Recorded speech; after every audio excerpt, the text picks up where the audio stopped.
Hi guys, Andy here, and I'm here to bring you all things mundane and makeup related. If that's your vibe, I'd love it if you'd subscribe to be part of my little slice of the internet. And in today's video, I am bringing you my palette roundup for September. It is that time already. So if you want to hear all of the palettes, which we have a lot, I didn't even count them. 1, 2, 3, 4, 5, 6, 12, 13, 14, 15, 16, 17, 18, 19, 20, 21, 22 palettes. Very palette heavy month. If you want to hear all 22 palettes, where I ranked them, and everything in between, then let's go ahead and just get on into it. So I do this in 3 categories. We have basically trash, which is mostly just my declutters. Occasionally there will be a chopping black palette in there, but it's mostly the palettes I've decluttered over the month. We have just okay, but, which means they're not holy grails for one reason or another. And then we have my holy grail palettes. Mihoy minoi. We have those in there. So, I'm going to be showing you lots of photos here in the beginning because these are all decluttered palettes that I no longer have in my possession. So, at least for most of them. There's a couple that I do have on hand. So, the very first palette in my basically trash, which these are in no particular order, but I do have this one. This is the Clarity Cosmetics Bloom palette, which we got in Ice Cream Beauty Box, which looks like this. So, these are their old pans, which I have learned. The square pans are their old pans, which I think is why this is so not good. Originally, I decluttered this palette, but it is just too fragile for me to ship it. It's gonna explode because this shade here in particular keeps just puffing up, just sitting in my desk. Just me opening and closing my desk drawer, this shade keeps puffing up. So there's no way on God's green earth am I gonna be able to ship this palette. Plus, just in using this palette 2 times, because I used it twice this month, to No Pan Left Behind it, because I wanted to make sure I did or didn't like it, I have a pretty nice dip on this shade here. I think you can see that. And then I have a dip on that one a little bit. The other reason, so this is basically trash because the mattes are just garbage. They're so dry and they don't blend well, they don't layer well. The shimmers are actually all right. But I think if this was their circle pans and their updated formula, this would be a much better experience. But this is also a magnetic palette, which is why I was more okay with pulling this back into my collection. Excuse me. And my runny nose. So it's still basically trash in my opinion, but who knows, maybe when I use it again, I will like it just a little bit better. Then we have everything else I no longer have in my collection. So it's photos from here on out for the basically trash category. We have the Glamlight and Camp Crystal Lake palette. So that looks like so. And I used all the rest of these palettes just once this month. This palette just disappointed me. I ended up using it in my pile of shame project, and in that I decided to keep it, but then going forward, I just never want to reach for this palette.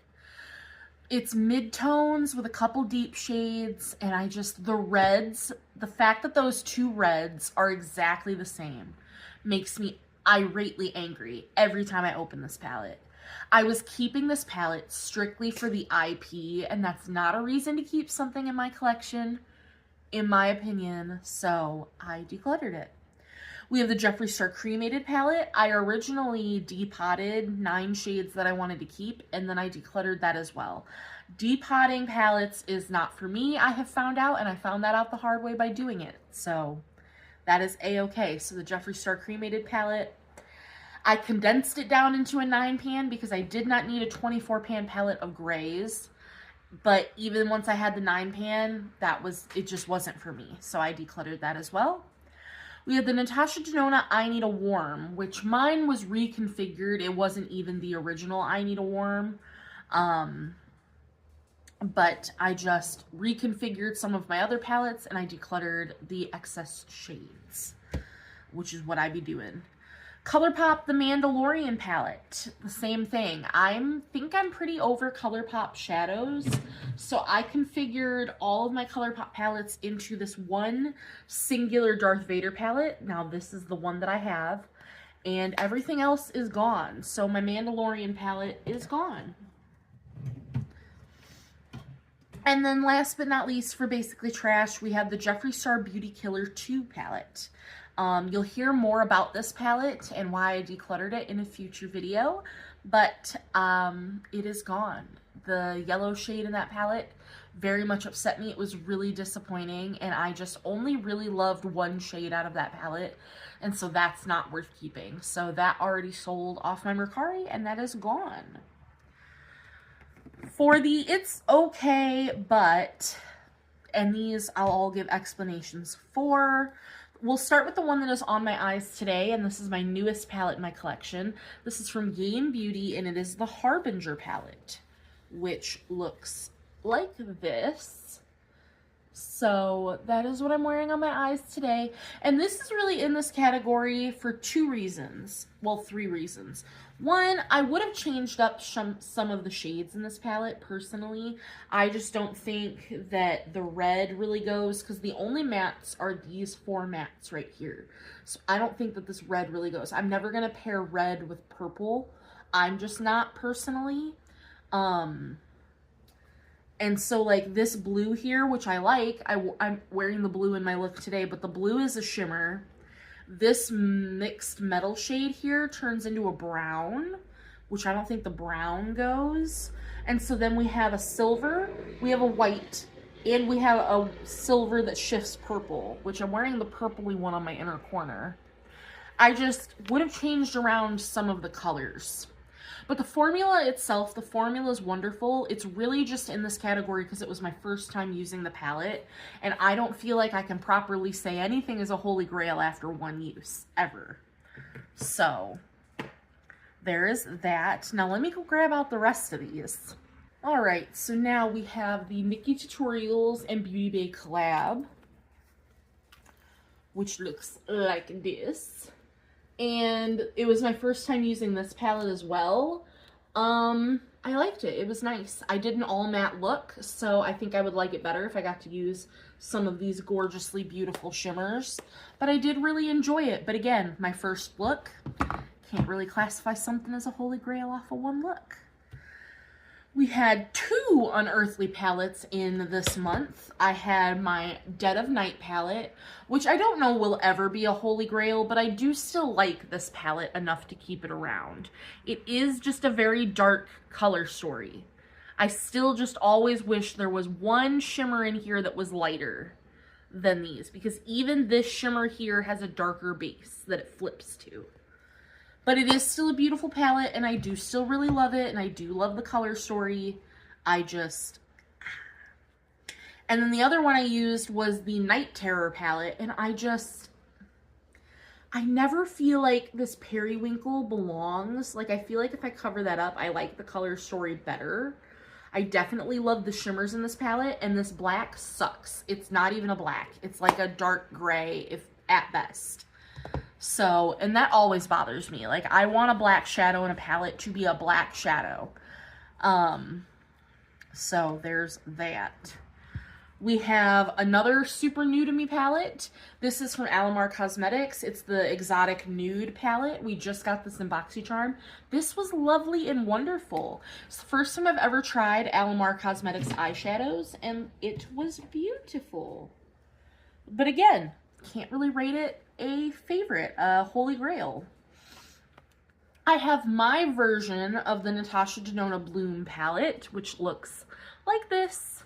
She is gorgeous and lovely and wonderful, and I did really enjoy her, but I don't know. Even though I rearranged all of my Natasha Denona palettes to best suit me and my color story preferences, I still don't think that I could rate any of them except maybe 2 out of my 6 holy grails personally, and the Bloom is definitely not one of them. We have my Build Your Own palette that I did. This is going from September into October. I used all of these shades over here. I wanted to then rearrange them so I know what I have and haven't used, but this is my palette. I went with like a grungy pumpkin as my inspiration. So that is what we're working with. and can't really be a holy grail. I don't know where to rank build your own palettes. I feel like putting it in holy grail is unfair to everything else that I have going on, but do really like it. I made it. It's pretty. And then I do have one photo to show you before we get into these last two palettes, and that is the Glamlight Chocolate Martini palette. This is a declutter, and I know what you're saying, how can a declutter have gotten above the basically trash? I only decluttered it because it was giving me eye irritation. I really loved this palette. I loved the color story. I thought that it was pretty, but it was giving me eye irritation issues, so I decluttered it, and it is gone. But this is the category that it would be in, and I really miss it, and I really liked it. But it was stupid and hurt my eyeballs. Then we have the Nomad Haunted Europe, which I've used once this month. You're going to be seeing this palette a lot going forward. This I don't think will either ever be a holy grail because this palette just makes me angry with these two golds. It will forever make me angry because of that. And the fact that this purple is a satin and it's not a good satin will forever make me angry. But then on the flip side, I've used this palette 3 times this month. I No Pan Left Behind, my Witch City Salem palette. It's like on the cusp of Holy Grail. I want to use it, I think, one more time to really get a grasp on it, but this might upstage Ghost Town USA, which you'll see in a moment. But this palette is so good and so beautiful and so lovely, and I don't have enough adjectives to tell you how much I love this palette, because it is just stunning and beautiful and gorgeous. So I'm going to get out my couple Holy Grail palettes so we can talk about those. Alright, so to just start with my Nomad palette, we have Ghost Town USA that I used one time, and I loved it. It was gorgeous. As of right now, it is my favorite Nomad palette, but we shall see if that does change. But I do love me this palette. It is beautiful, stunning. We have the Beauty Bay Dark Fantasy palette. I used this one time. This is my favorite Beauty Bay palette in my collection. Of course, I used these greens, as I usually do when I use this palette. And she was beautiful. We have the Cosmic Beauty Serenity palette, which quickly rose to the ranks of Holy Grail. She is lovely. She is Grace. I'm working on this shade Opal, but I only used this palette one time this month. I definitely need to up my usage on that guy. We have my Pan the Alphabet palette, the Sugar and Grunge from Blend Bunny, and nothing that you can see of difference. I do really like this palette. It's not my favorite Blend Bunny palette, but it's still gorgeous. Their matte formula is just beautiful. I'm working on this shade here, Drew, if you didn't know. I don't think I'm going to hit pan on it. I can see the slightest, and I mean slightest, bit of disturbance, but I think that one's going to be a 30 user for sure. And last but not least, for Holy Grails, I have my Jeffree Star Weirdo palette that I used 7 times this month. And I hit pan. I hit pan on Glamour Shot. And I'm still working on Weirdo in the center here. So, got some good use on this guy. Was really happy to finally hit pan. Beautiful, gorgeous. Those are all the palettes that I used in the month of September. I'm really proud of myself. I wore makeup almost every single day this month. I even wore makeup on almost all of the Sundays, which is crazy. That's how much I wanted to do makeup, that I wore makeup on Sundays. So wild, wild, wild to me. But that is going to do it for my roundup video for September. I hope you guys enjoyed. Which palette was your favorite? I'd love to know in the comments down below, and I will see you in the next one. Bye, guys.